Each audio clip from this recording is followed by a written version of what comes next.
Are you struggling to beat Galactic Mode on Mario Strikers Battle League? Or are you not winning as many games online as you'd like to? Well, in this guide, I'm going to share with you all of my tips for getting better and winning more often at Mario Strikers Battle League. I did beat Galactic Mode on day one of the game's release, so I'm pretty confident that these tips are going to be pretty good for you. Some of these tips will be immediately actionable for improving your game, and some of them will be a little bit theoretical. They're things to think about because you can't always just immediately get better at a game by pressing a button more often. Some things you have to take into consideration, and we're going to get stuck into everything right now. The first thing we're going to talk about is hyper strikes, and I have 4 separate tips for hyper strikes, so I'll start by breaking those down nice and quickly. The best timing to use a hyper strike will always be situational, but in general you want to start charging up a hyper strike when you have lots of time and space. I'm probably telling you nothing new here. However, there are ways, very simple ways, to give yourself additional time and space that might not be obvious. The best example of this is if your opponent has the ball and they don't have any teammates near to them, you could do a fully charged tackle on them and immediately begin charging up a hyper strike. This is because the opponent's player will be stunned, so you can actually just generate a hyper strike immediately whilst they're just lying on the floor, and they won't actually be able to get up in time to stop it. Saving hyper strikes. You can save hyper strikes if they're not perfectly timed. If they land both lines in the green, unfortunately it's unstoppable, but if one of the lines is in the orange or worse, you can begin spamming the A button as fast as you can once their shot animation is complete, and if you fill the meter up, you'll have a very good job of saving it. Rebounds. Even if a keeper does save your hyper strike, you can still score a tap in because the goalie will be stunned for a few seconds afterwards, so always try and get other players near to the goal when a hyper strike animation is playing out. This is true if you're attacking or defending. Try and get more players close to the goal because you'll want to try and score a rebound or clear a rebound if you manage to save it. And the best hyper strike tip that I've got for you is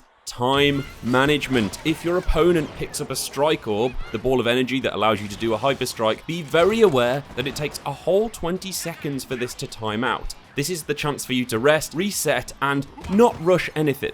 Basically, you're looking to waste time, so keep the ball, don't look to score, don't look to do anything that risks possession. You can try and score when they only have a few seconds left on their orb, but let's say you go forward and you manage to score just a couple of seconds after they pick up their strike orb, they'll have like 18 seconds and possession of the ball, and you might even miss your shot, so that's a very dangerous game. It's much wiser to just keep hold of the ball for longer whenever your opponent picks up a strike orb, as long as you're not chasing the game in the last minute or so. Now let's talk about how to score more often. I'm not going to cover what is already in the game tutorial here, which is just the basics of like charging up shots, timing shots, first time shots, etc. If you're not familiar with that stuff already, I do recommend doing those lessons as they're genuinely helpful, and you'll earn a few coins when you do them as well. The best way that I have found to score is to use manual crosses and manual passes. You want to pretty much be using these every single time that you're looking to pass or cross in an attacking situation. The reason that these are so good is because you can play the ball into space. When you use a normal pass or a normal cross, what it does is it aims at where the player is currently standing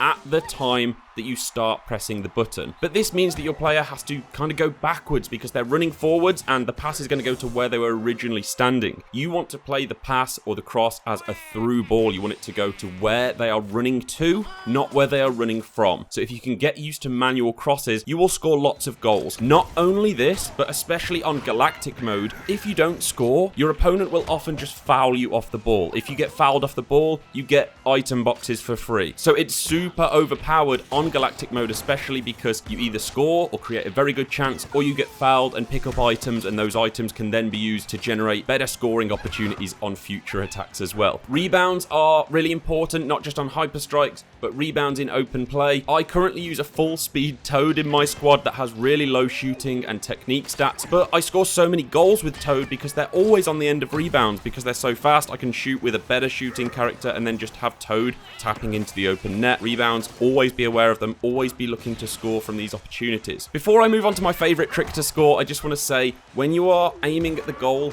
you should always be aiming in the obvious place. Don't try and be clever when attempting to score. Always look to put the ball in the open side of the net. In real football, or soccer, but I'm going to call it football, you will often try and put the ball back in the direction that the goalkeeper is coming from because physics. But in Mario Strikers, just keep things simple. Try and score in the side of the goal that is already open because it's a much more reliable source of goals. My favorite trick to score, especially on multiplayer, this doesn't work so well on Galactic Mode and against the AI, so this will require a bit of practice. you want to be fairly close to the goal and central on the pitch for this to work. What you're going to do is charge up a shot, and then just as they come in for a tackle, you're going to dodge to the side and immediately tap shoot again. This works with any character that has decent technique. They don't even need good shooting stats. The goalkeeper doesn't react well to fast movement, so whilst the keeper is waiting for you to charge up a powerful strike, all you're going to do is shift position with your dodge and immediately slide the ball into the bottom corner. Let's talk about tackling now. If you're doing a fully charged tackle, you don't need to worry about the strength of your character. A character with 1 strength can tackle a 25 strength player if your tackle is fully charged and accurate. But in contrast to this, if you have an extremely strong character against a really weak one, you don't need to charge it at all. The difficulty in working all of this out comes in the balance. What if you've got like a 12 strength player coming up against a 15 strength player? Like, how much do you need to charge it? Well, if you start bouncing off a player, be aware of this and make sure that you charge it up a little bit more the next time around you try to tackle them. Don't just keep spamming wasted tackles, basically. A combination of strength and speed also gives players the ability to tackle from further away, especially when they're fully charged, so make use of this with long distance, last-ditch tackles. Just be aware that your opponent could dodge you if they are good. You can also keep your tackle fully charged for as long as you want. You don't need to immediately let it go, so if your opponent keeps dodging you, what you can do is fully charge it up, make it look like you're going to dive in, let them dodge, then slide in and take the ball straight off them. Now, we just spoke about charged tackles. What I want to talk about now is interceptions. Basically, do not overuse the tackle button. If you miss a charged tackle, it's the same effect as being stunned by any other method. Your player will be dazed on the floor and unable to move after you fail a charged tackle. It's easy to take advantage of this as the other team, so if you're coming up against an opponent that keeps sliding in, take advantage of it, dodge out the way and run into the space. However, what I want to talk about here is interceptions. If your opponent is passing the ball around in the air, which is something that always happens on Galactic Mode, you don't need to do a charge tackle, and you don't even need to press tackle at all. Because if you actually foul your opponent whilst they're passing the ball around in the air, you're going to be gifting items to the other team. What you want to do is run your character to where the ball is due to land in the air, and press B or Y to intercept and pass the ball to your own teammate. So don't be looking to tackle your opponent if they're passing it around in the air. Simply look to get in the way and pass the ball to your own teammate instead. Interception are key, especially in Galactic Mode. Now we're going to look at a very simple tip. Opponent awareness. You need to be aware of which character you are facing up against at all times and this character's strengths and weaknesses. The most simple example of this is from kickoff. So if your captain is Toad, I mean it shouldn't be, but just stick with me for this example, and your opponent's captain is Bowser, you're not going to be able to dive in with a quick tackle because you'll just bounce off them every time. If your captain is a slower character like Donkey Kong maybe, and the opponent's captain is a quicker character like Peach, be aware that they might just dodge you if you try to dive in. Kickoff is a very simple example. Obviously, as the game is playing out in real time, you're going to need to react to different things in different moments. You need to be aware of these different situations all over the pitch in real time. Who is the character that's closing you down? Who are you facing up against? Could you sprint past them maybe? This is something I'm always thinking. Am I matched up against someone that's slow and I could just run around them with the sprint button? Always be aware of which character you are in a one-on-one against. Another thing you should be super aware of is items. You should always be looking not just at the items that you've got. Obviously, that's a really simple tip. Look at the items that your opponent has. This will be crucial to making the right decisions in real time. Another simple example of this from kickoff, right at the start of the game, your opponent can't have any items. So if you get into space to shoot, they actually just can't close you down in time. As the game plays out, your opponent is going to have items more often than not. So knowing what items an opponent has is really important for knowing whether you need to get a quick shot away. If they have items, you probably need to shoot a little bit quicker. If your opponent has no items and you're in space, you know you can charge it up and just wait for them to come sliding in and make sure you release the shoot button before they manage to slide you. This is something that takes a lot of practice. You have to increase your awareness and always be checking the items at the top of your screen. Another tip related to item awareness is having the knowledge of rubber banding. If you don't know what rubber banding is,